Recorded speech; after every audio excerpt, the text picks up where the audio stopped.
राज्यसभा की 18 सीटों पर चुनाव की घोषणा कर दी गई है।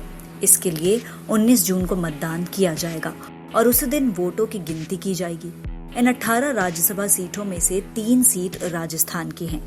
राजस्थान में राज्यसभा की 3 खाली सीटों पर 4 उम्मीदवार खड़े किए गए हैं, जिसके कारण वहां चुनाव कराने की जरूरत पड़ गई है। इस चुनाव में राहुल गांधी के करीबी माने जाने वाले कांग्रेस महासचिव केसी वेणुगोपाल और राजस्थान कांग्रेस के नेता नीरज डांगी को मैदान में उतारा गया है। दूसरी ओर भारतीय जनता पार्टी ने राजेंद्र गहलोत और ओंकार सिंह लखावट को टिकट दिया है। अब सबसे बड़ा सवाल यह उठता है कि आखिर भाजपा ने किसके भरोसे पर 2 उम्मीदवार खड़े किए हैं। राजस्थान में होने वाले राज्यसभा चुनाव में कांग्रेस के पास अपने 2 उम्मीदवारों को जीत दिलाने के लिए बहुमत है, जबकि भाजपा आसानी से 1 सीट जीत सकती है। 200 सदस्यों वाली राजस्थान विधानसभा में राज्यसभा की 1 सीट के लिए 51 विधायकों के वोट की जरूरत है।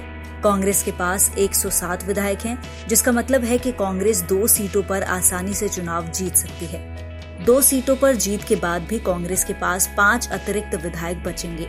दूसरी ओर भारतीय जनता पार्टी के पास 72 विधायक हैं। भाजपा 1 सीट आसानी से जीत सकती है। दूसरी सीट पर चुनाव के लिए भारतीय जनता पार्टी के पास केवल 22 विधायक बचेंगे। राजस्थान विधानसभा में 13 निर्दलीय विधायक हैं। इसके अलावा सीपीएम के 2, भारतीय ट्राइबल पार्टी के 2, राष्ट्रीय लोकदल के 1 और राष्ट्रीय लोकतांत्रिक पार्टी के 3 विधायक हैं। इसमें 11 निर्दलीय और सीपीएम के 2 विधायक कांग्रेस के साथ हैं। लेकिन अगर कांग्रेस के अलावा सभी दूसरे विधायकों ने किसी भी तरह से भाजपा का साथ दे भी दिया तो भी भाजपा दूसरी सीट नहीं जीत पाएगी। भाजपा के पास दूसरी सीट पर जीत की केवल एक ही संभावना है, अगर कांग्रेस के कुछ विधायक भाजपा के पक्ष में वोट देते हैं और निर्दलीय सहित दूसरे दलों का समर्थन उसे मिलता है तो दूसरी सीट भाजपा के पास जा सकती है। भाजपा के 2 उम्मीदवार खड़ा करने का आधार भी यही है।